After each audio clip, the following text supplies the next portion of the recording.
من الشیطان الرجیم بسم اللہ الرحمن الرحیم وَإِن تَعُدُّوا نِعْمَةَ اللَّهِ لَا تُحْصُوهَا صدق اللہ العظیم۔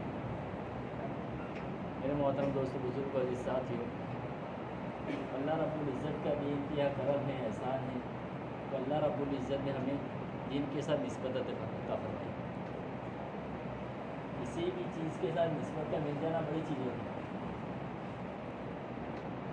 مثال کے طور پر سمجھے کہ ایک اینٹ کو بیت الخلا کے اندر لگا دیا جائے، اسی اینٹ کو مدرسے کے اندر لگا دیا جائے، اسی اینٹ کو مسجد کے اندر لگا دیا جائے، اور اسی اینٹ کو لے کر بیت اللہ کے اندر لگا دیا جائے، ہر ایک کا مقام و مرتبہ بڑھ جائے گا، الگ الگ ہوگا۔ تو اللہ رب العزت کا بہت بڑا احسان ہے، کرم ہے کہ اللہ رب العزت نے ہمیں اس دین کے ساتھ، دعوت کے ساتھ، ایمان کے ساتھ نسبت عطا فرمائی۔ اللہ رب العزت دنیا کے اندر ہمیں بے شمار نعمتوں سے نوازا ہے کہ رات دن اللہ رب العزت کی نعمتیں ہم پر برستی رہتی ہیں۔ دنیا میں ہر شخص چاہتا ہے کہ میں کامیاب ہو جاؤں، اور اللہ رب العزت نے دین بھی ہمیں اسی لیے دیا ہے تاکہ ہمیں کامیاب کرے۔ لیکن آج دنیا کے اندر انسان اپنی اپنی کامیابی الگ الگ چیزوں کے اندر تلاش کر رہا ہے۔ دکاندار اپنی کامیابی دکان کے اندر تلاش کر رہا ہے، کاشتکار اپنی کامیابی کھیتی کے اندر تلاش کر رہا ہے۔ جو انسان جس فیلڈ کے اندر لگا ہوا ہے اسی کے اندر اپنی کامیابی تو تلاش کر رہا ہے، اور جس جگہ وہ ہے اس کے اندر اس کو بڑھوتری مل جائے، اس کے اندر نفع ہو جائے، ایک دکان کی 2 دکانیں ہو جائے تو انسان اپنے آپ کو کامیاب سمجھتا ہے، حالانکہ اصل کامیابی نہیں ہے۔ اصل کامیابی تو کیا ہے جو صحابہ نے سمجھی تھی، فَمَنْ زُحْزِحَ عَنِ النَّارِ وَأُدْخِلَ الْجَنَّةَ فَقَدْ فَازَ۔ وہ ہمیشہ کی کامیابی ہے کہ کل انسان قیامت کے دن جہنم سے بچا لیا جائے اور جنت کے اندر داخل کر دیا جائے، وہ ہمیشہ کی کامیابی ہے۔ اللہ رب العزت نے ہمیں بے شمار نعمتوں سے نوازا ہے، ہاتھ، پیر، انسان کا سانس لینا۔ کسی ایک نعمت کا بھی انسان شکر ادا کرنا چاہے تو مکمل طور پر اس کا شکر ادا نہیں کر سکتا۔ مثال کے طور پر سانس انسان لیتا ہے، اللہ رب العزت کی بہت بڑی نعمت ہے کہ وہ ایک مرتبہ سانس لیتا ہے، اس کے مرتبہ ایک مرتبہ سبحان اللہ کہے، پھر بھی پورا دن اس کا شکر ادا نہیں کر سکتا ہے، رات کو سونے کے وقت غفلت ہو جائے گی۔ تو کسی بھی ایک نعمت کا انسان مکمل طور پر شکر ادا نہیں کر سکتا، لیکن یہ تمام نعمتوں میں بھی جو سب سے افضل نعمت اللہ رب العزت نے مجھے اور آپ کو عطا فرمائی ہے وہ ایمان کی دولت ہے، کہ ایمان کی دولت بڑی قیمتی دولت ہے۔ فرمایا کہ جنت میں جانے کے لیے ایمان کا ہونا شرط ہے، جہنم سے بچنے کے لیے ایمان کا ہونا شرط ہے، اعمال کے قبول ہونے کے لیے ایمان کا ہونا شرط ہے۔ وہ ایمان اللہ رب العزت نے مجھے اور آپ کو ماں کی گود کے اندر عطا فرما دیا ہے، جس کے لیے ہمیں کوئی محنت، کوئی مجاہدہ، کوئی مشقتیں اٹھانی نہیں پڑی ہے۔ نہ اللہ رب العزت نے ہم سے کوئی اپلیکیشن کی تھی کہ ہمیں مسلمان کے گھر کے اندر پیدا فرمانا۔ یہ محض اللہ ہی کا کرم ہے کہ اللہ رب العزت نے ہمارے ساتھ احسان کا معاملہ فرمایا اور ہمیں مسلمان کے گھر کے اندر پیدا فرما دیا۔ ورنہ جس دن ہم پیدا ہوئے دنیا کے اندر لاکھوں کروڑوں بچے پیدا ہوئے ہوں گے، کوئی یہودی کے یہاں پیدا ہوا ہوگا، کوئی نصرانی کے یہاں پیدا ہوا ہوگا، کوئی غیر کے یہاں پیدا ہوا ہوگا۔ یہ اللہ رب العزت کا بہت بڑا احسان ہے، کرم ہے کہ اللہ رب العزت نے مجھے اور آپ کو مسلمان کے گھر کے اندر پیدا فرمایا۔ یہ دلیل ہے اس بات کی کہ اللہ رب العزت ہم سے محبت کرتے ہیں اور ہمیں کامیاب کرنا چاہتے ہیں۔ اور مزید کرم یہ فرمایا کہ سب سے بہترین نبی اور سب سے بہترین امت کے اندر میں پیدا فرمایا، امت محمدیہ صلی اللہ علیہ وسلم کے اندر۔ فرمایا اس امت کے اندر پیدا ہونے کے لیے انبیاء علیہ الصلوۃ نے دعائیں کی تھی۔ وہ جانتے تھے کہ امت سب سے اخیر میں آنے والی امت ہے، سب سے بابرکت امت ہے، سب سے پہلے جنت کے اندر جائے گی۔ اللہ کے نبی صلی اللہ علیہ وسلم نے صحابہ کرام اس دین کے خاطر کیسی کیسی تکالیفیں اٹھائی ہیں، اور مقصد صرف یہ ایک ہی تھا کہ امت جہنم والے راستے سے ہٹ کر جنت میں جانے والے کس طرح بن جائے۔ آدم علیہ السلام سے لے کر جناب محمد رسول اللہ صلی اللہ علیہ وسلم تک کم و بیش 1,24,000 انبیاء دنیا کے اندر تشریف لائے، اور ہر ایک نے اپنی اپنی قوم کو ایک اللہ کی وحدانیت سمجھائی کہ لوگوں کلمہ پڑھ لو کامیاب ہو جاؤں گے۔ جس نے بھی وقت کے نبی کی بات کو مانا اللہ رب العزت نے اسے کامیاب کر کے دکھایا، اور جس نے وقت کے نبی کی بات کا انکار کیا وہ لوگ دنیا کے اندر بھی ناکام ہوئے اور آخرت کے اندر بھی ناکام ہوں گے۔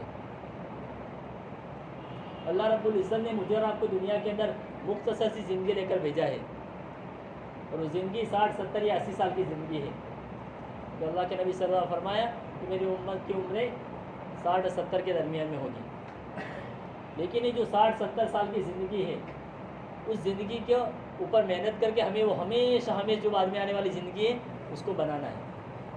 تو دنیا اللہ رب العزت نے جو زندگی دی ہے وہ گزارنے کے لیے نہیں دی بلکہ اس کو بنانے کے لیے دی ہے، کیونکہ اس کے پیچھے جو بعد میں آنے والی لامحدود زندگی ہے کبھی بھی ختم ہونے والی زندگی نہیں ہے۔ اللہ کے نبی صلی اللہ علیہ وسلم کی مرتبہ صحابہ کو لے کر سمندر کنارے جا رہے تھے، اپنی انگلی کو سمندر کے اندر ڈبویا اور واپس نکالا اور صحابہ سے فرمایا کہ بتاؤ میری انگلی پر کتنا پانی آیا؟ صحابہ نے فرمایا 1 قطرہ 2 قطرے، فرمایا کہ یہ دنیا کی زندگی ہے، اور جو پورا سمندر بھرا ہوا ہے پانی سے وہ سمندر آخرت کی زندگی ہے، کبھی بھی ختم نہیں ہوگی وہ زندگی کی تیاری کے اللہ رب العزت نے مجھے آپ کو دنیا کے اندر بھیجا ہے کہ دنیا کے اندر رہ کر اللہ کے احکام کے مطابق زندگی گزار کر جائیں گے، نبی پاک صلی اللہ علیہ وسلم کے طریقوں کے مطابق زندگی گزار کے جائیں گے، اللہ رب العزت دنیا کو بھی خوشگوار بنائے گا اور آخرت جو ہمیشہ کی زندگی ہے اس کے اندر جنت سے نوازے گا۔ اس زندگی کی تیاری کے لیے اللہ رب العزت نے دنیا کے اندر بھیجا ہے۔ اللہ رب العزت نے جو ہمیں ایمان دیا ہے بڑا قیمتی ایمان ہے۔ صحابہ جب آپس میں ملتے تھے تو آپس میں مذاکرہ کیا کرتے تھے، آؤ لوگوں تھوڑی دیر ایمان لے آتے ہیں۔ عبداللہ بن رواحہ رضی اللہ تعالیٰ عنہ جب آپس میں صحابہ آپس میں ملا کرتے تھے تو کہتے تھے کہ آؤ تھوڑی دیر ایمان کو لے آئے۔ کسی نے عرض کیا کہ ہم مسلمان نہیں ہیں، ایمان کو لے آئے؟ فرمایا کہ وہ تو آپ کو ایمان کے بارے میں متفکر کر رہے تاکہ ایمان کے بارے میں غفلت نہ ہو جائے۔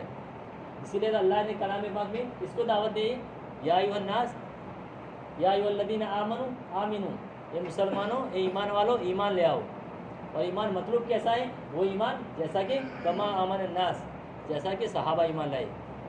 صحابہ نے اللہ کے نبی صلی اللہ علیہ وسلم کی صحبت میں رہ کر مسلسل 13 یا 14 سال محنت کر کے ایمان کو سیکھا تھا۔ ایمان کو سیکھا تھا تو ایمان کے سیکھنے کی وجہ سے ان کے لیے قربانی دینا آسان ہو گیا تھا۔ کیوں؟ تو انہیں ایمان کے پیچھے محنت کی تھی، ایمان کے پیچھے اپنے جان مال وقت کو لگایا تھا، تو ان کے لیے قربانی دینا آسان تھی۔ ہم نے ایمان کے پیچھے نہ جان لگائی، نہ مال لگایا، نہ اپنا وقت لگایا، اس لیے ہمیں اس لائن سے جو قربانی دینی پڑتی ہمارے بوجھ محسوس ہوتا ہے۔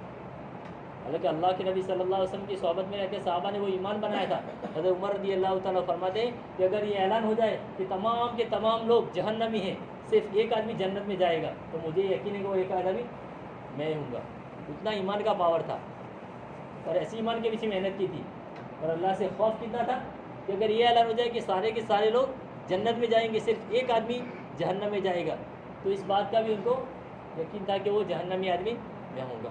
اللہ سے امید بھی اتنی تھی اور اللہ سے خوف بھی اتنا تھا، وہ ایمان بنایا تھا۔ وہ حضرت عمر رضی اللہ فرمایا کرتے تھے کہ ہماری طرف ایک طرف جنت کو لا دیا جائے اور ایک طرف جہنم کو رکھ دیا جائے تو ہمارے ایمان کے اندر ذرہ برابر بھی فرق نہیں آئے گا۔ ایسی ایمان کے پیچھے محنت کی تھی، ورنہ وہی حضرت عمر رضی اللہ تعالیٰ عنہ جس وقت ایمان کے اندر داخل نہیں ہوئے تھے، ان کی پھوپھی فرمایا کرتی تھی جب اونٹ لے کر چرانے جاتے تھے تو وہ ڈھونڈ کر کے آیا کرتے تھے۔ ان کی پھوپھی کہا کرتی تھی عمر تجھے اونٹ چرانا نہیں آتا ہے تو کیا کرے گا؟ لیکن وہی حضرت عمر رضی اللہ تعالیٰ عنہ نے جب اللہ کے نبی صلی اللہ علیہ وسلم کے ہاتھوں میں ہاتھ دیا اور اللہ کے نبی صلی اللہ علیہ وسلم کے ساتھ مل کر محنت کی تو وہ حضرت عمر تیار ہوئے جنہوں نے دنیا پر حکومت کر کے دکھا دیا۔ تو یہ تو وہ کام ہے کہ اللہ رب العزت اس کی وجہ سے ہماری دنیا بھی بنائے گا، آخرت بھی بنائے گا، لیکن شرط کیا ہے کہ ہم قربانی دینے والے بنیں۔ کہ اللہ کے نبی صلی اللہ علیہ وسلم صحابہ کو قربانی کے پیچھے ابھارا تھا، اور ہمیشہ جب بھی کوئی تقاضا پیش آتا صحابہ اس کے لیے پیش رہا کرتے تھے اور قربانی دینے کے لیے ہمیشہ تیار رہتے تھے۔ جب غزوہ تبوک کا موقع آیا اللہ کے نبی صلی اللہ علیہ وسلم اعلان فرمایا کہ دور کا سفر ہے اور جانا ہے اللہ کے راستے میں، تو صحابہ اپنی اپنی حیثیت کے مطابق جو تھا سب لے کر آ گئے۔ صدیق اکبر رضی اللہ تعالیٰ عنہ اپنا پورا کا پورا مال لے کر آ گئے، حضرت عمر رضی اللہ تعالیٰ عنہ اپنا آدھا مال لے کر آ گئے، اور عثمان رضی اللہ تعالیٰ عنہ اپنی تہائی مال لے کر آ گئے، جس کی جو حیثیت تھی وہ لے کر آ گیا۔ ایک صحابی کمزور تھے، لولے لنگڑے تھے، ان کے پاس کچھ بھی نہیں تھا، ایک یہودی کے باغ کے اندر گئے مزدوری کے لیے، اور مزدوری کے طور پر رسی سے پانی کھینچا اور اس کے باغ کے اندر پانی پلایا، اور اجرت کے اندر کچھ کھجوریں لے کر اللہ کے نبی صلی اللہ علیہ وسلم کی صحبت میں آئے اور پیش کر دیا۔ تو اس کو دیکھ کر یہودی مذاق اڑانے لگے، ہنسنے لگے کہ لوگ اتنا اتنا مال لے کر آئے، اس کے اتنے مال کا کیا ہوگا؟ اللہ کے نبی صلی اللہ علیہ وسلم فرمایا کہ اس کے مال کو سب کے مالوں پر پھیلا دو، اسی کی وجہ سے سب کا مال قبول کر لیا جائے گا۔ تو اللہ رب العزت اندر کی نیتوں کو دیکھتا ہے، اس کی قربانی کو دیکھتا ہے، جو جتنی قربانی دے گا اللہ رب العزت اس راستے کے اندر اس کو بڑھاتا چلا جائے گا، کیونکہ اللہ رب العزت نے روزی بقدر مقدر رکھی ہے اور دین بقدر مشقت رکھا ہے۔ جتنا انسان دین کے پیچھے لگے گا، تھکے گا، اس کے پیچھے قربانی دے گا، قربانی دیتا چلائے گا، اللہ رب العزت اس کو دنیا کے اندر بھی چمکائے گا اور آخرت کے اندر بھی چمکائے گا۔ اس کے ساتھ ساتھ جو مقامی کام ہوتے ہیں اس کے اندر اپنے ساتھیوں جو فکر کے ساتھ جڑنے والے بنے، یا جو مسجدہ جماعت بیٹھتی ہے صبح، اس کے اندر بھی ساتھی فکروں کے ساتھ جڑنے والے بنے۔ ہمارے صبح کا پہلا ہی کام اللہ کے کام سے شروع ہوگا تو اللہ رب العزت اس کی برکت کی وجہ سے دنیا کے سارے کام بنا دے گا۔ پھر ہمارے بستی کے جو گشت ہوتے ہیں، 2 گشت، ایک ہماری بستی کا ایک پڑوس کی بستی کا، وہ دونوں گشتوں کو پابندی کے ساتھ کرنے والے بنے۔ جو ہماری مسجد کی تعلیم ہوتی ہے اس کے اندر بھی ساتھی 5-10 منٹ کی تعلیم ہوتی ہے، فکروں کے ساتھ جڑنے والے بنے۔ پھر وہی تعلیم کو اپنے گھر پہ جا کر مستورات کے اندر بھی تعلیم کرے۔ جب مستورات کے اندر دینداری ہوگی تو ہمارا دن بھر چلنا آسان ہو جائے گا۔ آج غیروں کی سب سے زیادہ نظریں مستورات پر اور ہمارے نوجوان بچوں پر ہے، ان کو گمراہ کیا جا رہا ہے تاکہ انسانوں کے اندر سے دین ختم ہو جائے۔ اس لیے گھر کی بھی فکر کیا جائے، گھر کے اندر بھی تعلیم ہوتی ہے، اس کے اندر فکروں کے ساتھ جوڑا جائے۔ اور ہمارا پنچکوسہ جو ہوتا ہے زکریا مسجد کے اندر ہر جمعرات کے دن، وہاں بھی ساتھی فکروں کے ساتھ ہماری پوری مسجد و جماعت وہاں پہنچنے کی فکر کرے۔ وہاں پورے شہر کے اعتبار سے مشورے ہوتے ہیں اور کیا کیا فکر ہوتی ہے تمام لوگوں کے سامنے آئے گی، تو فکریں آئے گی سامنے تو اس کے پیچھے ہمارے قربانی دینا آسان ہو جائے گا۔ اور 27 دن خوب محنت سے حلال کا کمائی کمائے اور 3 دن اللہ کے راستے میں نکلیں گے۔ ٹھیک ہے، تمام ساتھی کریں گے اس طرح۔ اللهم صل على سيدنا مولانا محمد وعلى ال سيدنا مولانا محمد وبارك وسلم۔ ربنا آتنا في الدنيا حسنة وفي الآخرة حسنة وقنا عذاب النار۔ ربنا ظلمنا أنفسنا وإن لم تغفر لنا وترحمنا لنكونن من الخاسرين۔ یا اللہ ہمارے گناہوں کو معاف فرما دے، یا اللہ خطاؤں سے درگزر کا معاف فرما دے۔ یا اللہ یہ بڑا اونچا کام ہے، یا اللہ نبیوں والا کام ہے، یا اللہ یہ کام تیرے برگزیدہ بندے کیا کرتے تھے۔ یا اللہ ہم تو نادان ہیں، کمزور ہیں، گنہگار ہیں، یا اللہ تمہیں بخش دے۔ یا اللہ جو تیرے راستے میں نکلنے کا ارادہ فرمایا ہے، یا اللہ ان کا وقت پر آسانی کے ساتھ نکلنا آسان فرما، یا اللہ ان کی رکاوٹوں کو دور فرما۔ یا اللہ ان کی جان میں، مال میں، ایمان میں، آبرو میں، عزت میں برکت عطا فرما۔ یا اللہ حضور صلی اللہ علیہ وسلم نے جو خیر اور بھلائی سے رائن کی دعائیں مانگی ہے اس میں ہمارا برکت حصہ نصیب فرما۔ جن برائی اور شر سے پناہ چاہی ہے ہمیں بھی پناہ نصیب فرما۔